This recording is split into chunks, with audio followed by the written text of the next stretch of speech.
Donc mon propos va s'appuyer en partie sur ce livre, et sur ce livre-là, La guerre des États-Unis contre l'Europe. J'ai du stock de celui-là, qui est ici. Et pourquoi les deux sont liés par rapport à la question du protestantisme? C'est que dans la guerre des États-Unis contre l'Europe, je montre au début du livre en quoi le protestantisme, plutôt sa version messianique, la version messianique du protestantisme, influencée par le judaïsme, influe sur la politique extérieure des États-Unis. Ça, c'est extrêmement important. Et dans l'autre livre qu'on vient d'écrire et qui vient de sortir avec Pierre-Antoine Plaquevent, on traite en partie dans ce livre-là de l'influence d'une forme de protestantisme messianique, millénariste, notamment connu sous le nom de évangélique,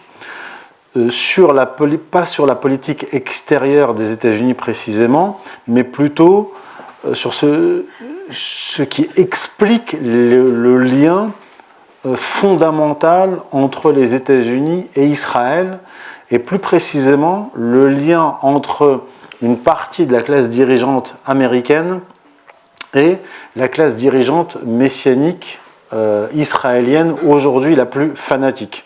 Donc les deux livres sont liés, et dans les deux livres, vous avez une approche de l'influence du protestantisme qui est différente et qui est complémentaire. Voilà. Donc il y a ce livre-là que j'ai ramené qui est disponible, aussi quelques exemplaires, 3 exemplaires de mon dernier livre paru aux éditions Contre-Culture, Comprendre le conflit israélo-palestinien, et 2 exemplaires de mon tout premier ouvrage sur les origines messianiques du sionisme, Occident et Islam, tome 1. Voilà, en tout cas, ça c'est fait. Maintenant, on va rentrer dans le vif du sujet. Dans le monde occidental et européen en particulier, laïcisé, la dimension religieuse est trop souvent mise de côté dans l'analyse géopolitique, l'analyse historique. Or, dans le contexte américain et dans le contexte israélien, qui nous intéresse aujourd'hui tout particulièrement, la dimension religieuse est fondamentale. Elle est fondamentale et elle dirige aujourd'hui majoritairement la direction que prend l'entité sioniste en Palestine, notamment avec le génocide actuel et l'attaque contre le Liban. Et concernant les États-Unis, la dimension religieuse est extrêmement importante, y compris sous sa forme laïcisée, dans la politique extérieure des États-Unis. Alors, pour pas trop vous embrouiller, pas trop vous surcharger en données, en informations, je vais essayer d'être synthétique et m'arrêter sur des séquences historiques clés pour vous permettre de comprendre en quoi cette dimension judéo-protestante est importante. Jusqu'à la réforme protestante, au XVIe siècle, avec Luther et les autres qui vont suivre, Calvin et d'autres, Zwingli, etc., la Bible hébraïque était méconnue, du grand public, comme on dirait aujourd'hui, des ouailles. La Bible hébraïque était lue et connue des théologiens, des prêtres catholiques qui maîtrisaient notamment le latin, puisqu'il y a une version de la Bible hébraïque avant la traduction par Luther faite en allemand, de la Vulgate qui était en latin. Et pour les spécialistes, la Septante qui est en grec. Et lorsque Martin Luther va traduire la Bible, quand on dit la Bible aujourd'hui, c'est l'Ancien et le Nouveau Testament, c'est-à-dire la Bible hébraïque et les évangiles, le Tanakh et les évangiles. Quand Martin Luther va traduire la Bible en allemand, il va lancer dans le domaine public un contenu qui peut être problématique. Contenu de la Bible hébraïque est problématique même d'un point de vue chrétien, puisque le contenu de la Bible hébraïque, l'esprit de la Bible hébraïque, est radicalement opposé à l'esprit du Nouveau Testament. Alors là, c'est pas le sujet tout de suite, je vais y venir plus tard. Mais l'autre élément important, c'est la centralité du peuple juif. La centralité du peuple juif dans la Bible hébraïque, qui par la traduction et par la réforme, va l'introduire dans le monde européen, dans le monde, je dirais, dans le monde profane, en dehors des milieux ecclésiastiques et éduqués. Et donc on va se retrouver avec un retour de la question juive par la théologie, mais d'une façon plutôt positive. Alors que jusque-là, du point de vue chrétien, les Juifs constituent un peuple déicide qui a été remplacé par les chrétiens avec une nouvelle alliance, et qu'il s'agit de convertir les Juifs au christianisme. Alors que sous la plume de Martin Luther, notamment le Martin Luther de sa jeunesse, concernant les Juifs, il tient des propos très, très positifs, notamment quand il compare les Juifs aux catholiques. Et il met sur un piédestal les Juifs par rapport aux catholiques, et il va introduire une idée qui est importante et qu'on va retrouver dans le mouvement évangélique aujourd'hui, sioniste, c'est que à la fin des temps, le Christ va revenir et les Juifs vont se convertir au christianisme. Et donc, ce sera un signe majeur de la fin des temps, de la fin de l'histoire, et donc une sorte de réconciliation judéo-chrétienne. Bon, par la suite, Martin Luther, vers la fin de sa vie, va être très déçu parce que les Juifs ne vont pas se convertir au christianisme en masse comme il l'attendait, et va devenir virulemment anti-juif. Du côté de Calvin, donc, suite de la réforme protestante après Luther, le calvinisme va plutôt s'implanter par la suite dans l'anglosphère, dans le monde anglo-américain. Les Juifs sont aussi perçus d'une façon très positive, et même sur le plan théologique, on va avoir un retour au judaïsme d'une certaine façon avec Calvin, plus encore qu'avec Luther.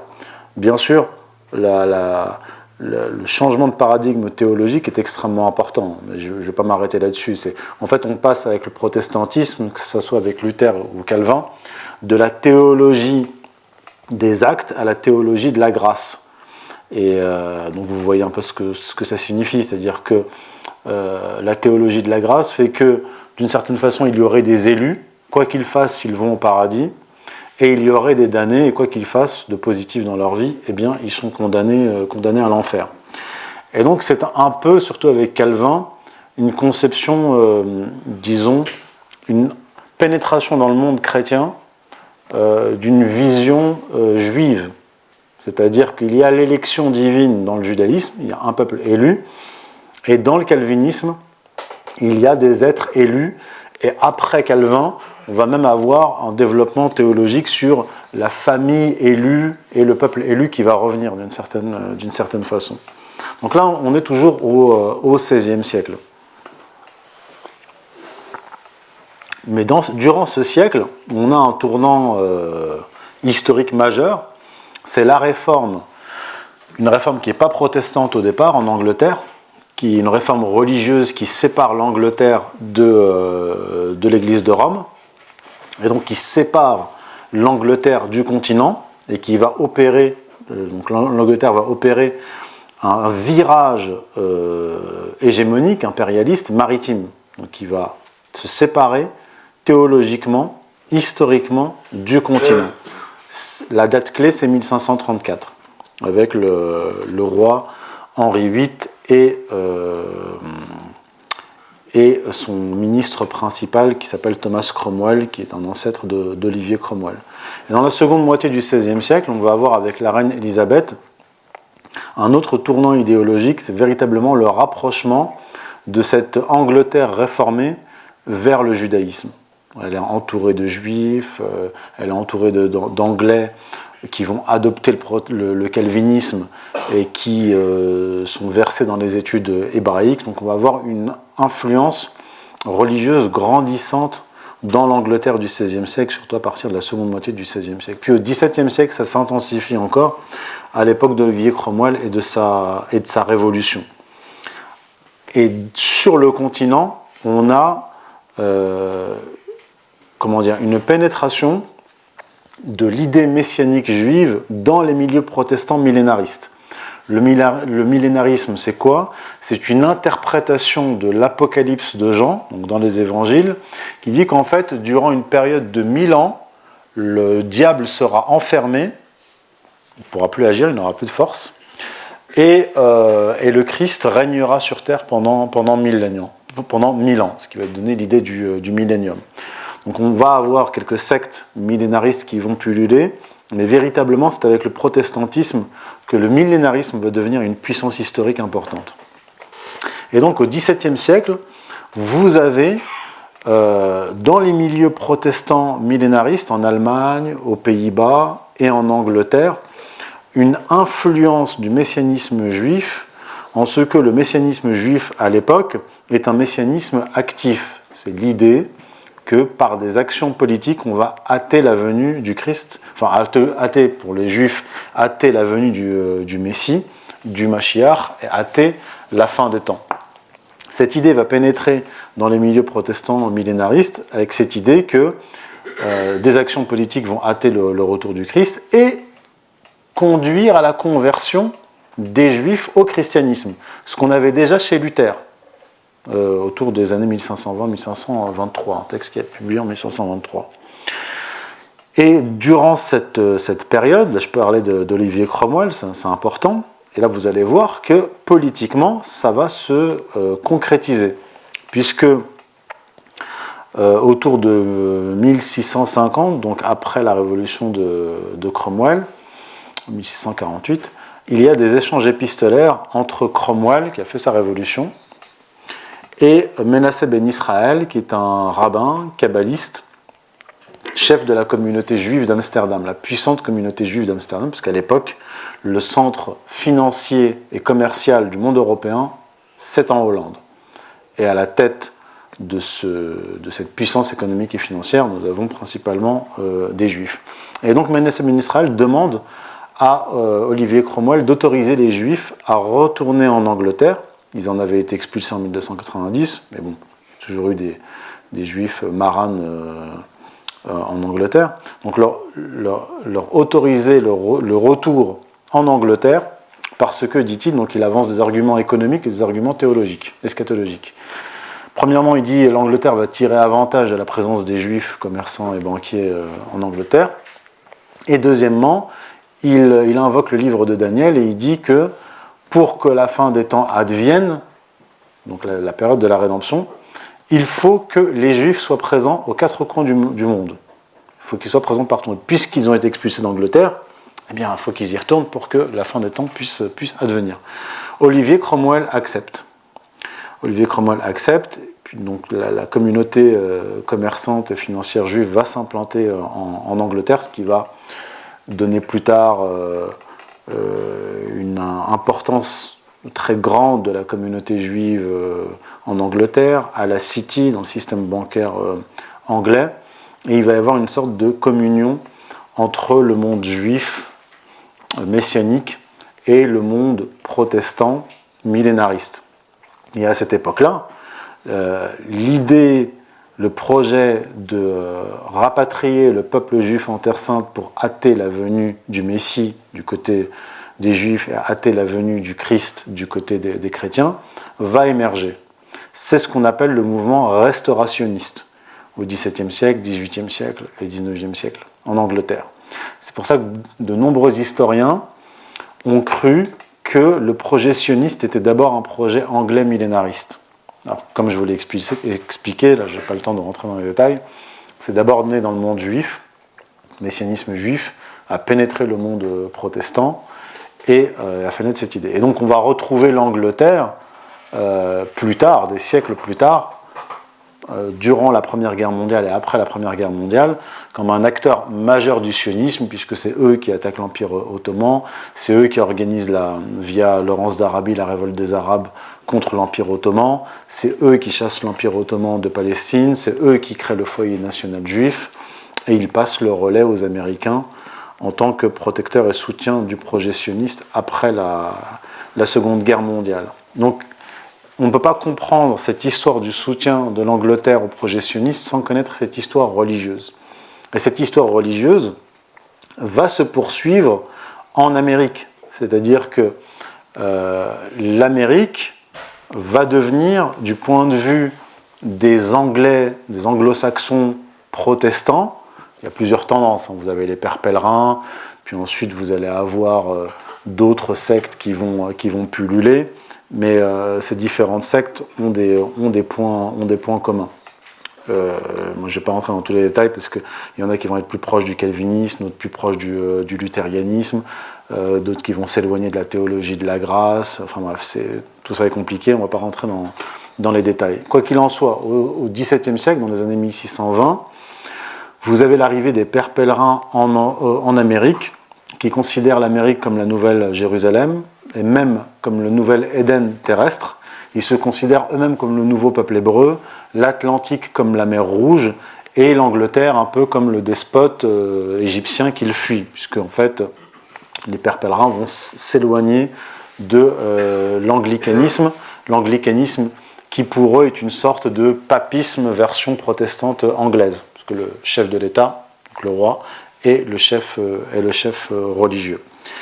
Et donc ces pères pèlerins, entre autres, vont importer un certain messianisme en Amérique qui va prospérer. Ce qui va nous donner par la suite une version américaine du messianisme, ce qu'on a appelé dans un premier temps la destinée manifeste, mais la destinée manifeste au départ ne concernait que le territoire nord-européen, puis une seconde version de la destinée manifeste à la fin du XIXe siècle, début du XXe, qui va être une conception à la fois messianique et hyper interventionniste des États-Unis. C'est-à-dire que les États-Unis deviennent une nation messianique qui choisit par Dieu. Donc après, on va avoir des théologiens américains, des protestants, et toutes sortes d'évangéliques qui vont dire qu'il y a deux nations qui entretiennent une relation spéciale avec Dieu, ce sont les États-Unis et Israël. Deux nations messianiques qui ont été choisies par Dieu. Nous, on est on est à la périphérie, on n'a pas de relation avec Dieu. Il n'y a que eux qui ont une relation spéciale avec Dieu, une relation positive. Et donc les Américains, à partir de Theodore Roosevelt, puis avec Wilson, vont développer un messianisme qui est même à cheval entre un messianisme religieux et un messianisme libéral, dans le sens où l'Amérique est censée libérer le monde en lui apportant le libéralisme. Et en fait, les États-Unis vont rester sur cette ligne-là, avec des parenthèses, tout au long du XXe siècle et XXIe siècle, avec un discours qui va s'adapter en fonction du président, du tempérament, du parti au pouvoir. On va avoir d'un côté les démocrates qui vont nous parler des États-Unis qui ont pour mission de libérer les peuples, et d'autres, comme George W. Bush, qui vont dire directement au téléphone, qui va dire directement au téléphone à Jacques Chirac pendant la guerre d'Irak, qu'il doit l'accompagner dans cette guerre contre l'Irak, parce qu'au Moyen-Orient, ce qui se joue, c'est la guerre de Gog et Magog. Donc vous voyez, on a tout un panel de messianisme, mais l'origine est la même.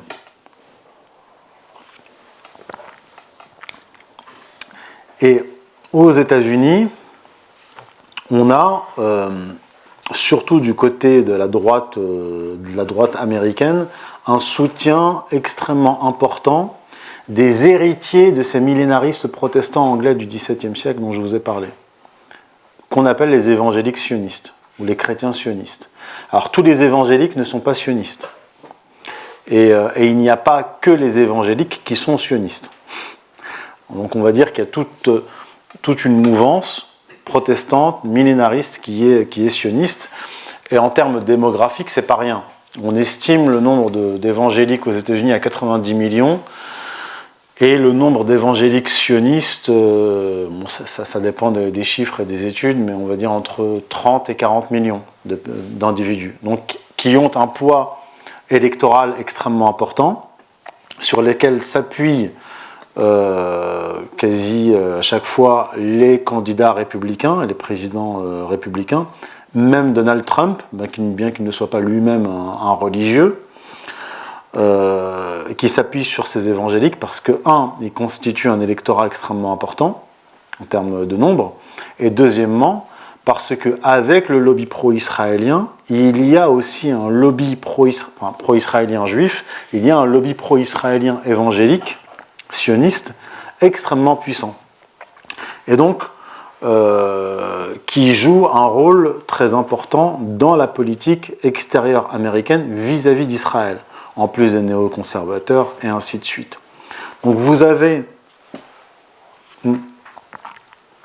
une matrice messianique, que ce soit du côté laïque ou religieux aux États-Unis, ou laïque et religieux en Israël, dans le sionisme. Vous avez un socle messianique avec des variantes. Et lorsque on a une coïncidence historique, c'est-à-dire des messianistes israéliens au pouvoir et des messianistes évangéliques sionistes au pouvoir ou qui ont des postes clés aux États-Unis, vous avez des conséquences qui se ressentent.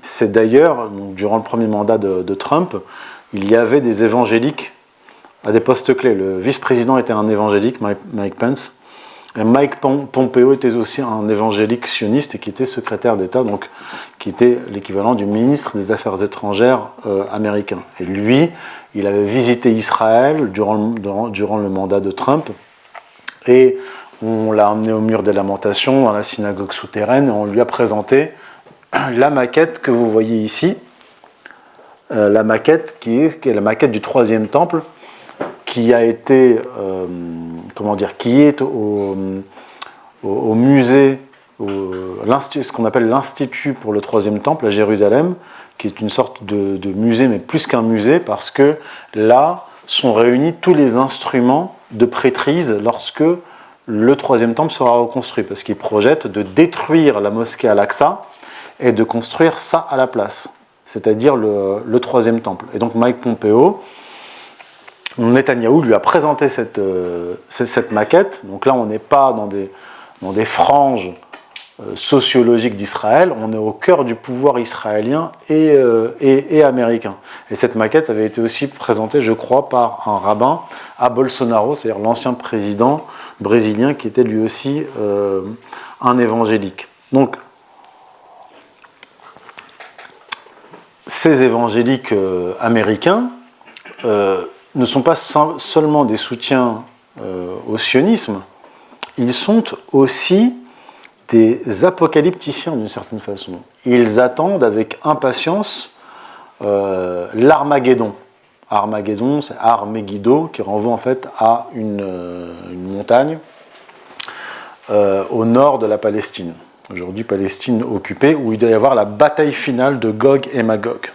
On retrouve d'ailleurs ce récit dans un hadith.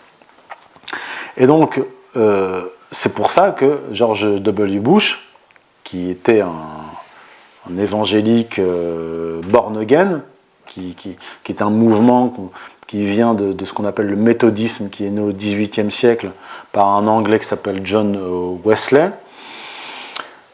Et George W. Bush, comme je vous l'ai dit, parlait d'une guerre de Gog et Magog à Jacques Chirac pour essayer de convaincre Jacques Chirac d'entraîner la France dans la guerre contre l'Irak. Donc en fait, on est dans des convergences de vues entre les sionistes likoudniques, les sionistes messianiques et leur géopolitique, et la géopolitique américaine.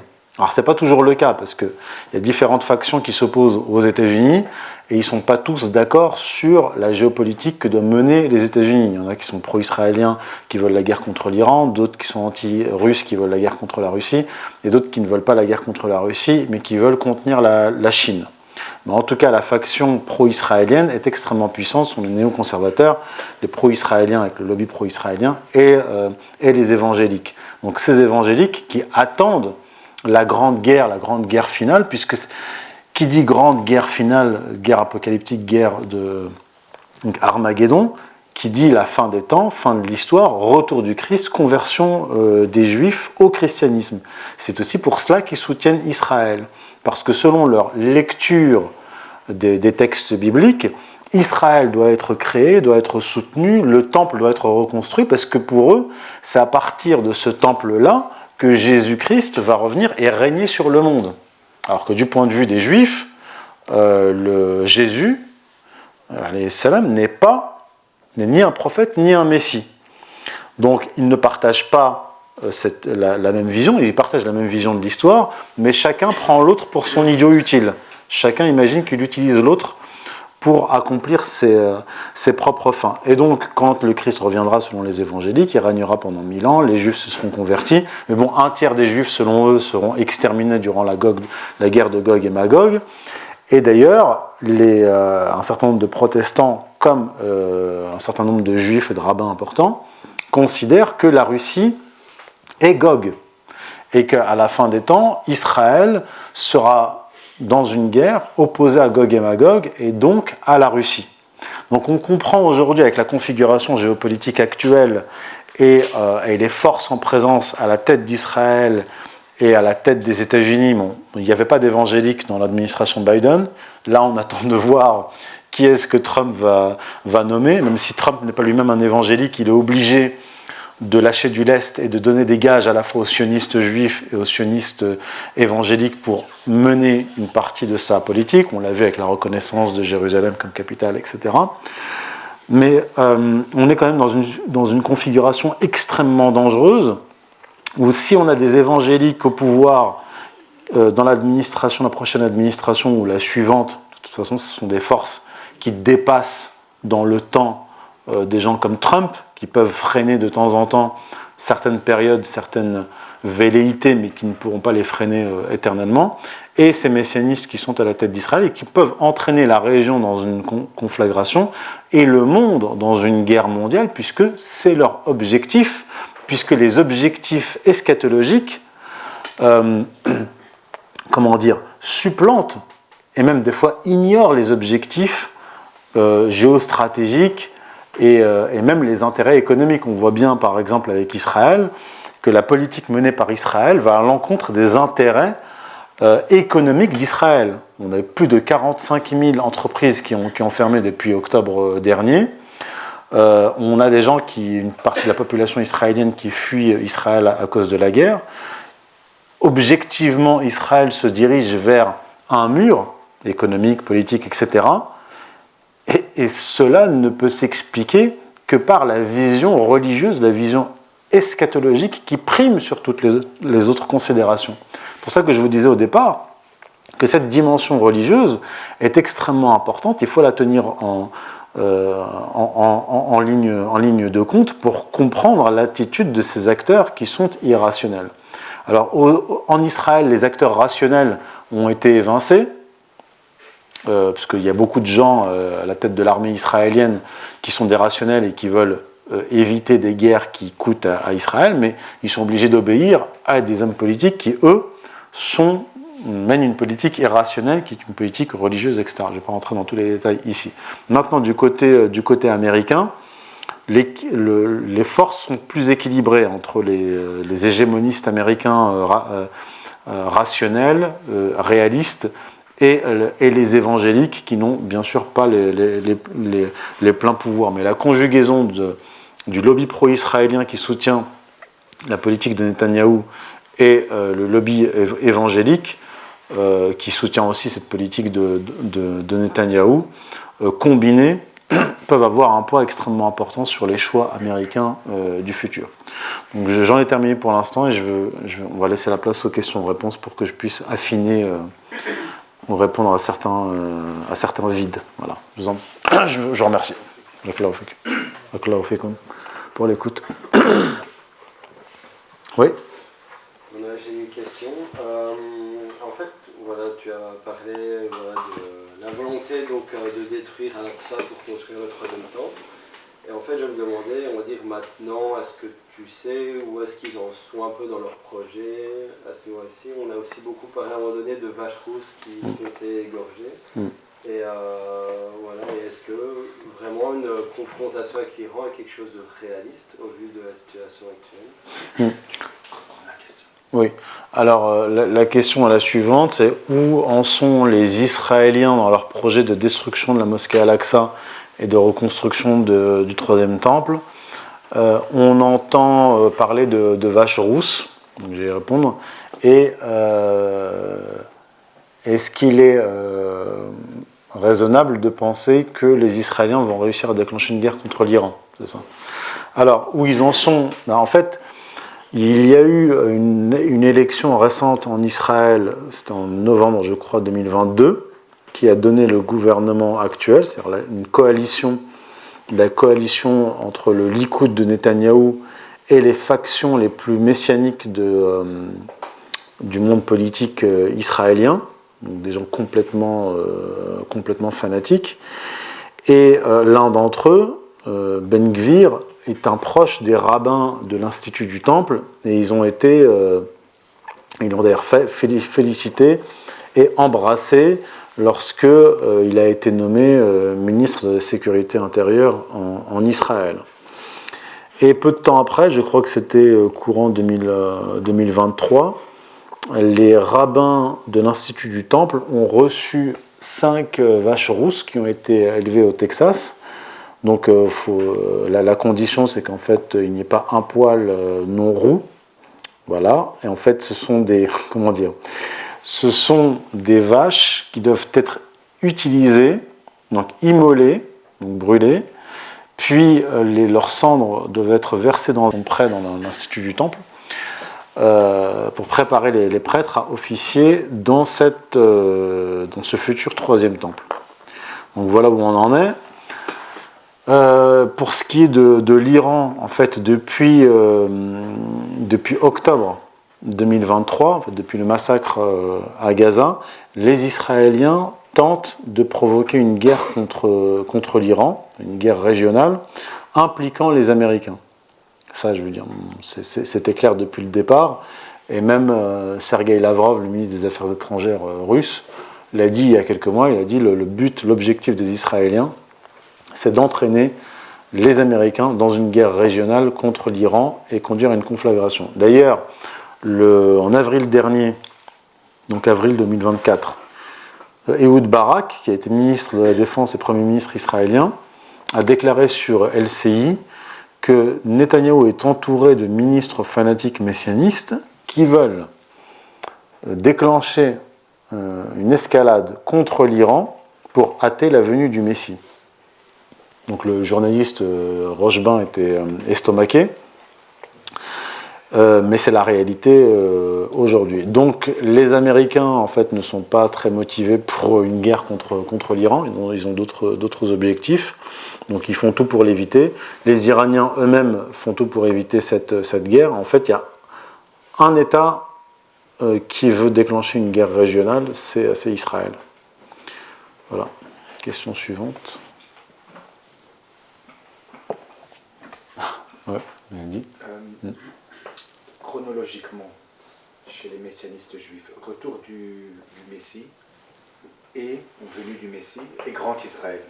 C'est deux choses qui s'accompagnent, qui vont en même temps, l'un précède l'autre. Alors, en fait, ils ne sont pas tous d'accord déjà sur la chronologie, destruction du temple, reconstruction du temple, venue du Messie. Il y en a qui disent qu'il faut attendre que le Messie vienne pour reconstruire le temple, et d'autres disent qu'il faut que nous reconstruisions le temple pour faire venir le Messie. Ils disent également que, si ma mémoire est bonne, le Messie viendra après une grande guerre. Donc en fait, la guerre de Gog et Magog. Donc il y aura une grande guerre. Après, il y a d'autres événements qui doivent précéder la venue du Messie. Mais il doit y avoir une grande guerre. Israël souffrira beaucoup de cette guerre. Et ensuite, le Messie viendra, donc après la guerre, et il pacifiera le monde et il apportera le règne d'Israël sur le monde. Donc ils doivent d'abord en passer par la guerre, par la catastrophe, pour que le Messie vienne. C'est pour ça qu'ils font tout pour déclencher une guerre régionale et mondiale. Ouais. En fait, donc depuis le début de la conférence, voilà, tu as beaucoup parlé de l'historique du sionisme chez les protestants et chez les juifs. Mais pourtant, au Xe siècle, quand Theodor Herzl a commencé à théoriser le sionisme et l'idée de revenir en Palestine, à l'époque, il y avait beaucoup de juifs justement qui étaient en fait anti-sionistes et contre ce projet. Comment expliquer le fait que d'un côté, le sionisme dans le judaïsme est quand même assez ancien, et le fait qu'au XIXe siècle, il y avait quand même beaucoup de juifs qui étaient opposés à cette idéologie. Alors, j'en ai parlé tout à l'heure, mais je vais le refaire, j'ai l'habitude. En fait, depuis le IIIe siècle, il est interdit par le Talmud, donc la loi juive, aux Juifs de retourner en communauté en Terre Sainte pour y restaurer un État. C'est interdit.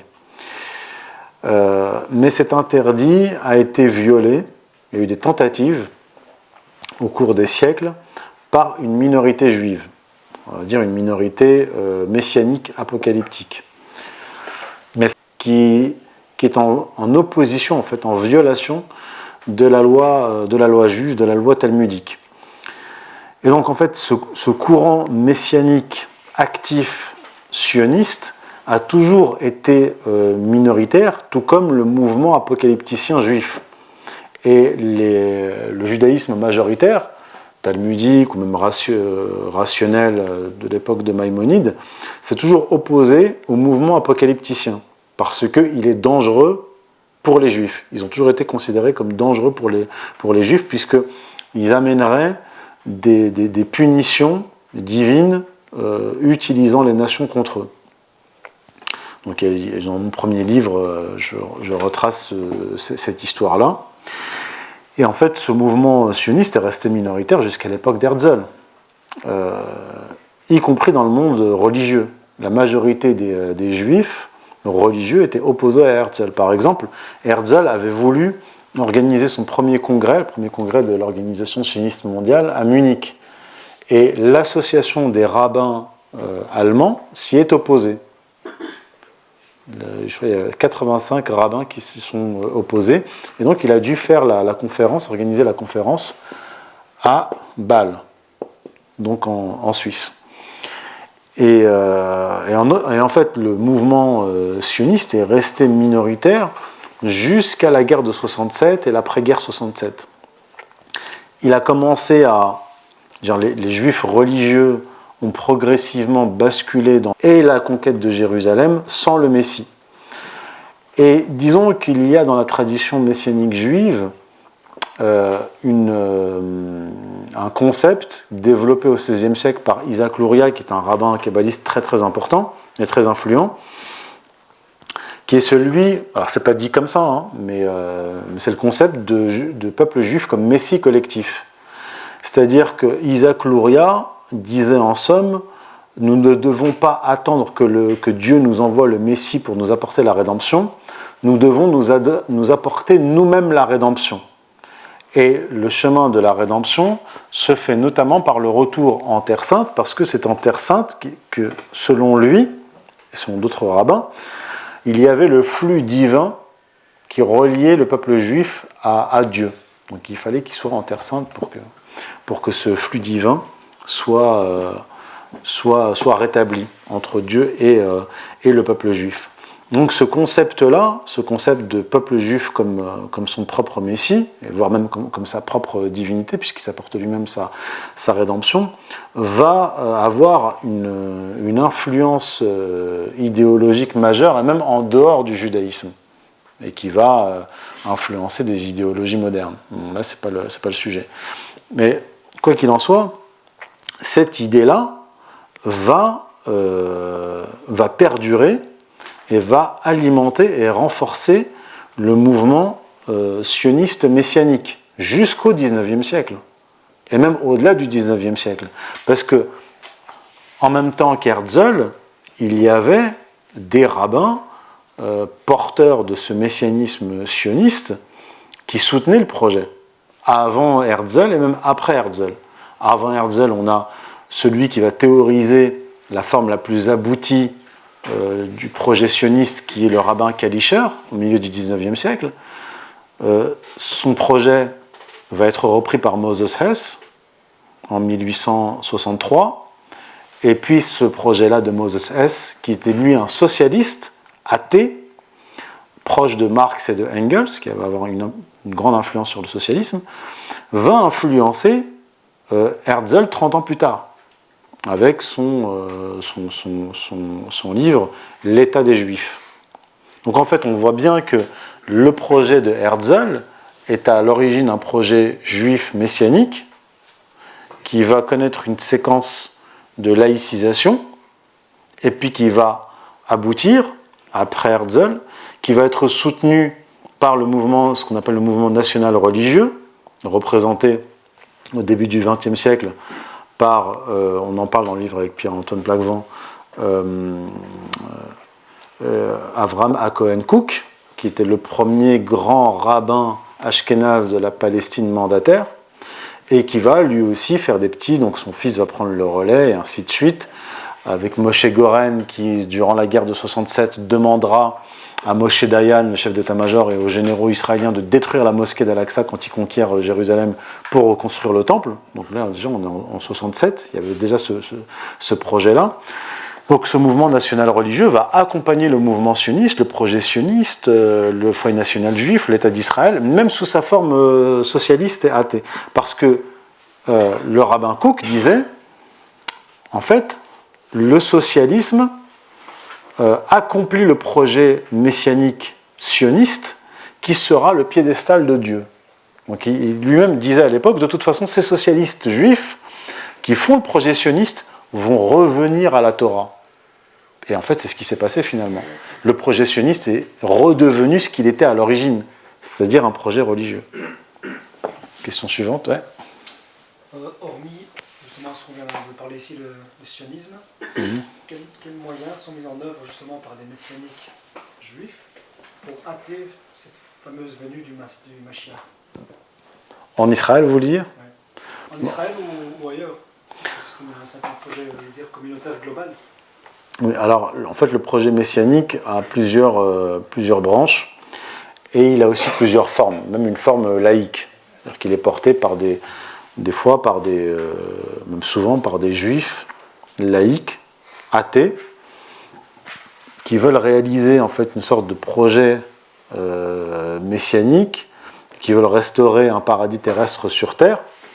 On peut parler de George Soros, mais qui est porteur d'un projet qui est différent, mais qui lui-même fait référence au messianisme, comme le rapporte Pierre-Antoine Plaquevent dans ses travaux. On a avant cela le projet marxiste, communiste, c'est-à-dire de restauration d'une version communiste de l'Éden paradisiaque, c'est-à-dire l'époque qui précède la révolution du néolithique, mais avec une dimension utopique d'un monde qui n'a jamais existé, c'est-à-dire la dictature du prolétariat. En fait, on retrouve ce projet messianique juif sous différentes formes. C'est pour ça que je disais tout à l'heure que ce messianisme juif va influencer différentes idéologies modernes. Ce n'est pas un hasard si les révolutionnaires bolcheviques étaient dans leur écrasante majorité, 85% juifs.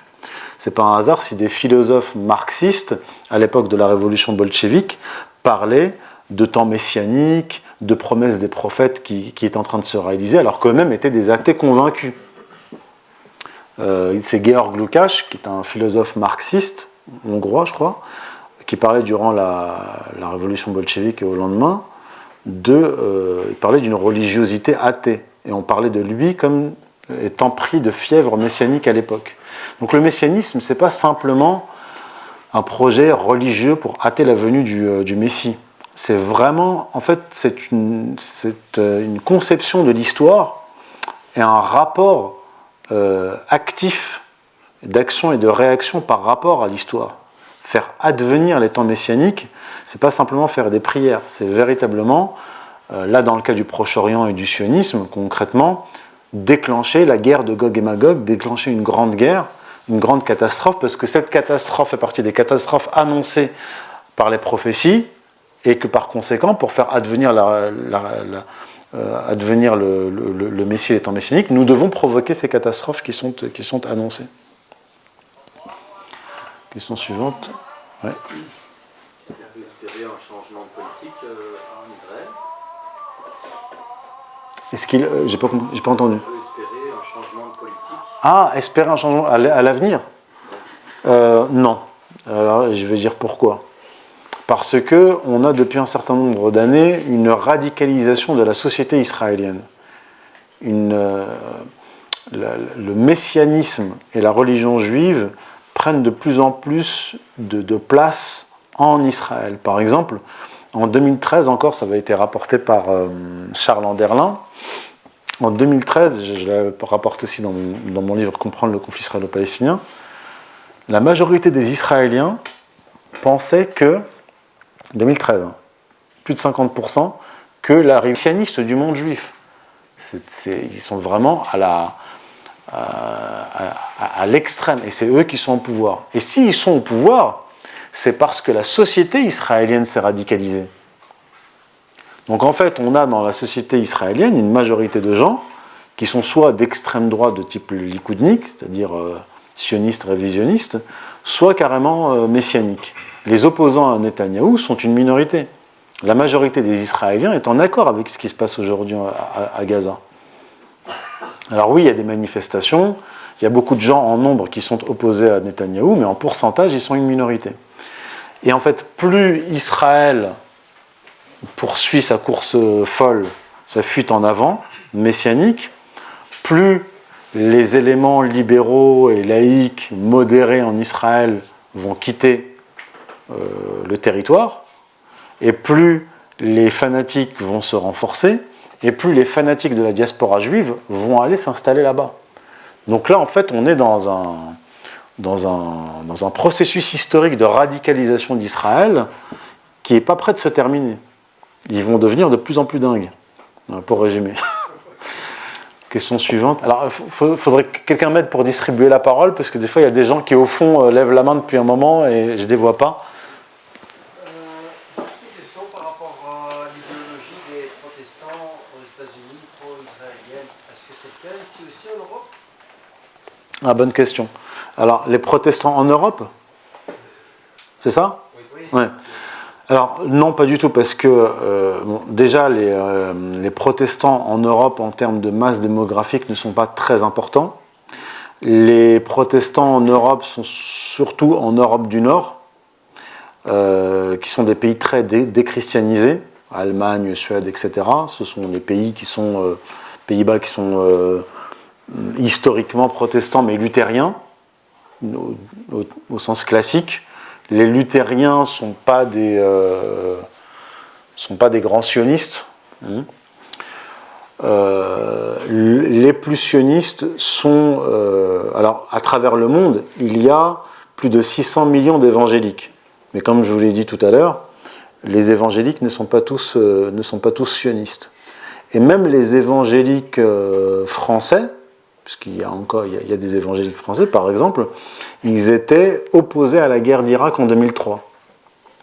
Donc, il faut distinguer les différents types de protestants et comprendre que le protestantisme anglo-américain est quelque chose de très particulier, et dans son rapport au sionisme, dans son rapport au messianisme. Donc, c'est vraiment une spécificité anglo-américaine. De frein en interne, on le voit, parce que même si vous remarquez, ne serait-ce qu'en France, les gens, les juifs sionistes laïcs qui défendent aujourd'hui Israël, l'État d'Israël génocidaire, il y a des gens comme Julien Drey, qui vient du Parti Socialiste, qui est un juif athée, et qui se retrouve du jour au lendemain un défenseur du gouvernement messianiste israélien.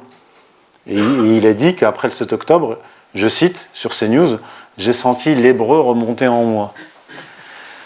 Donc en fait, on a, bien sûr qu'il y a des juifs qui sont anti-sionistes, des juifs libéraux, même sionistes, qui sont opposés à ce gouvernement, à cette politique, mais on voit quand même une hystérisation dans le monde judéo-sioniste qui est extrêmement inquiétante, comme une sorte de poussée de fièvre qui est contaminante. Il y a eu des phases historiques comme ça. Hein. Par exemple, l'époque de sa bataille de Zvi, le faux Messie, je veux dire, il était en Turquie, et à partir de la Turquie, bon, il s'est présenté comme le Messie, etc. Il y a eu un mouvement de ferveur et de messianique qui a fait le tour du monde. Turquie, Proche-Orient, Maghreb, je parle des Juifs, hein, Maghreb, Europe, jusqu'en Pologne. Et on a l'impression que c'est un petit peu ça qui est en train de se passer, avec bien sûr un mouvement inverse de Juifs qui sont horrifiés par ce qui se passe.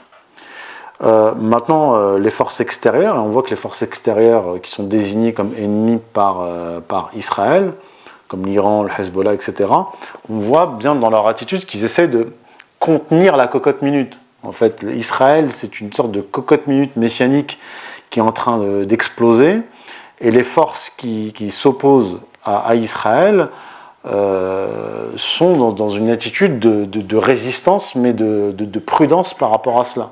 Parce que cette cocotte minute qui explose, elle essaie d'entraîner les États-Unis dans son explosion. Oui. Alors oui, je laisse le frère distribuer la parole, comme ça ce sera plus simple pour moi. Shukran, barakallahu fik. Et les protestants entendent Israël. Comment cette alliance a pu se créer finalement, vu que c'est une affinité complètement différente? Alors c'est un processus très complexe, parce que l'histoire du protestantisme est très vaste, elle s'étale sur plusieurs continents, et il y a des branches très diverses. Mais pour résumer, dans le christianisme, le catholicisme et l'orthodoxie traditionnelle, il y a cette idée que le peuple juif n'est plus concerné par l'alliance. Il y a une nouvelle alliance qui est établie avec les chrétiens, qui remplace Israël. Et en fait, avec l'émergence du judéo-protestantisme, comme j'ai dit tout à l'heure, en fait, ça commence quand même avec Luther, même si le luthérianisme n'est pas profondément philosémite à la fin, mais il l'est philo-juif, on va dire, mais il l'est au départ. Il y a cette idée que, déjà chez Luther, qu'en fait, les catholiques s'y sont mal pris avec les juifs, et il dit lui-même, si j'avais été juif, je cite, il dit, si j'avais été juif et que j'avais été confronté à de tels butors, parlant des catholiques et du pape, il dit, j'aurais préféré être une truie qu'un chrétien. Il dit ça. Donc en fait, il prend vraiment le parti des juifs contre le catholicisme dans un premier temps. Et chez Calvin, c'est un peu le même état d'esprit. C'est-à-dire qu'il y a véritablement une préférence pour les juifs par rapport au catholicisme. Et donc l'idée va émerger plus tard que, en fait, l'alliance avec les juifs est maintenue, et il y a cette alliance avec les chrétiens. Et d'ailleurs, cette influence va pénétrer l'Église catholique, puisqu'on va entendre le pape Jean-Paul II parler des Juifs comme étant leurs grands frères, les grands frères des catholiques. Bref, je ferme la parenthèse. Et donc, cette idée qu'on va retrouver, qui part de Luther et qui va quand même se transformer, qu'on va retrouver chez les évangéliques, c'est que, bon, certes, les Juifs sont dans l'erreur, ils ne sont pas convertis au christianisme, mais ils demeurent quand même le peuple choisi, le peuple élu.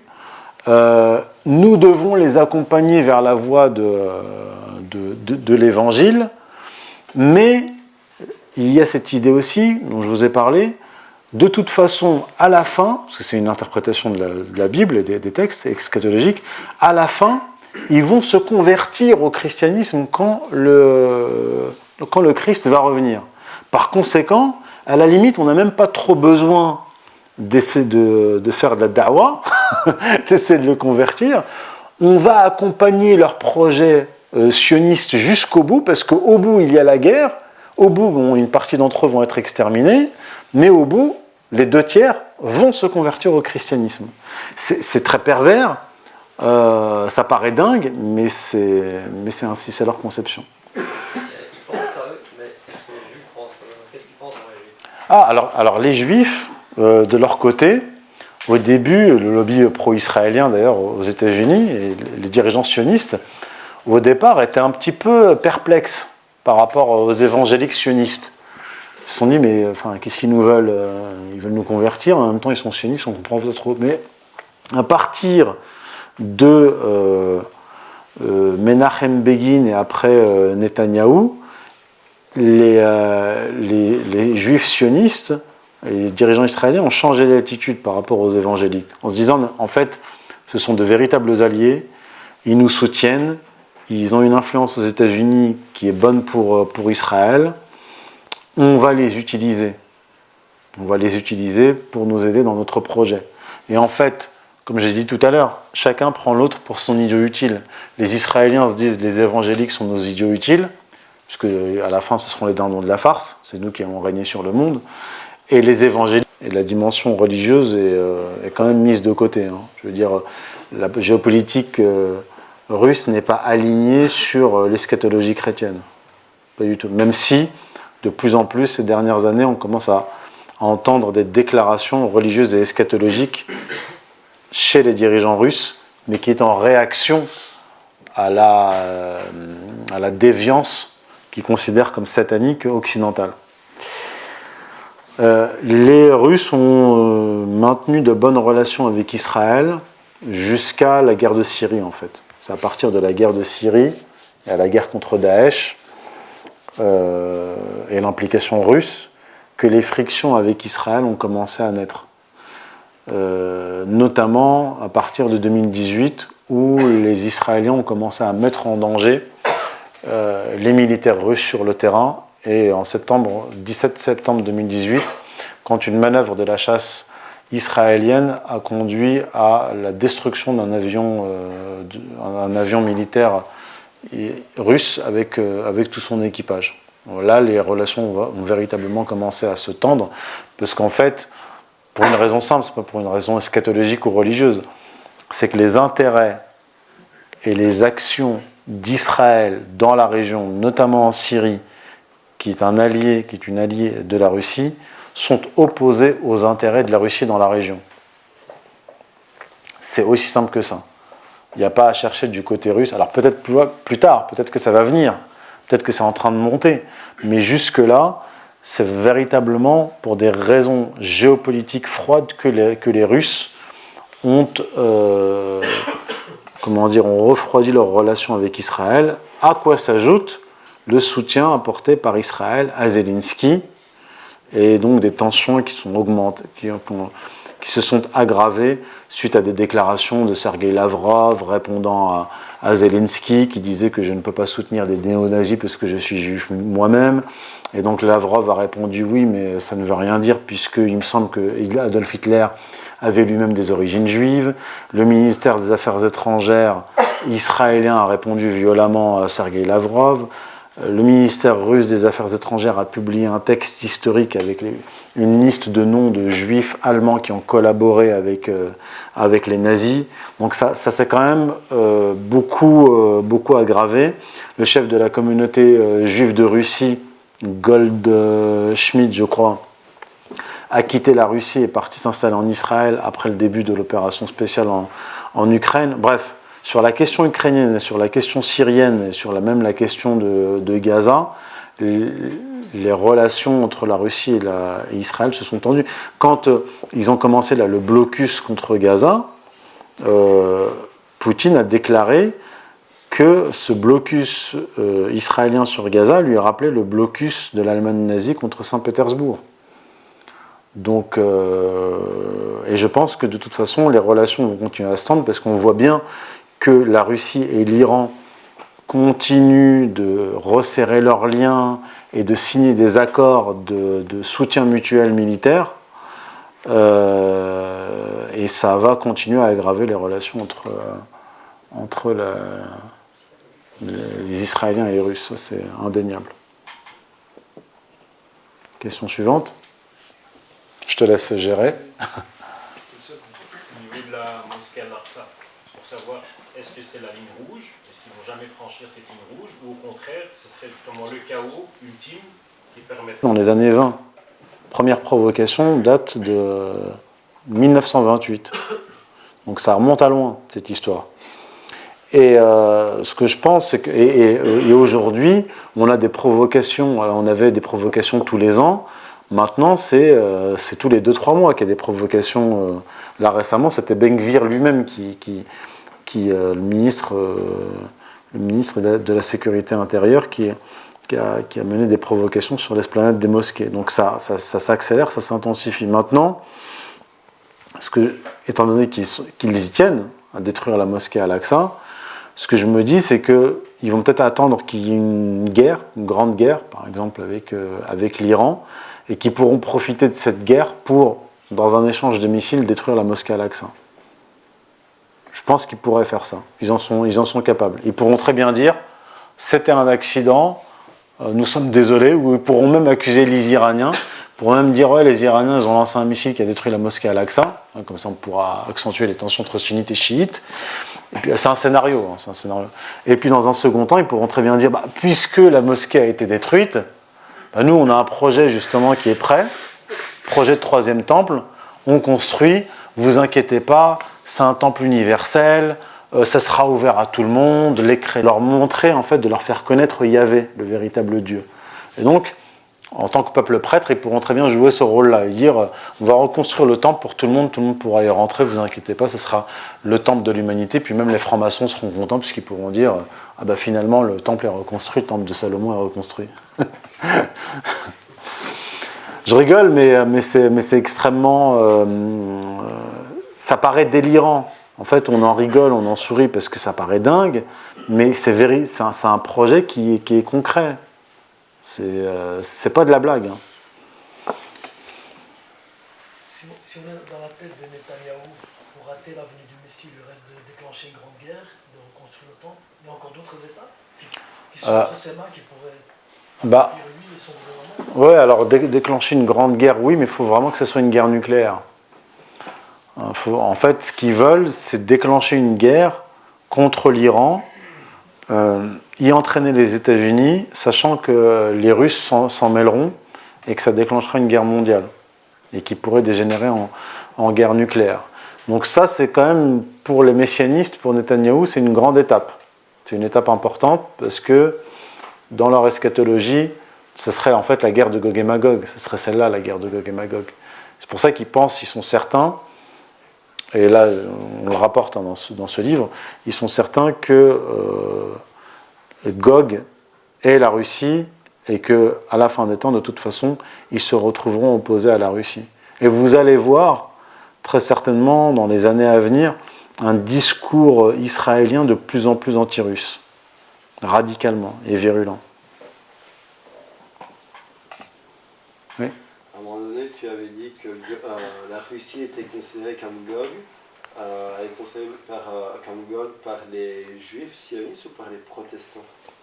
Par les deux, en fait. Alors, pas tous les protestants, mais par contre, dans ce livre-là, La guerre des États-Unis contre l'Europe, je rapporte un écrit d'un protestant du XXe siècle, américain, je crois qu'il s'appelle Talcott Parson, au moins que ce soit un autre, et bref, j'en cite deux, et qui reprennent une interprétation juive de Gog et Magog, et il disait à l'époque soviétique que ce sont les soviétiques.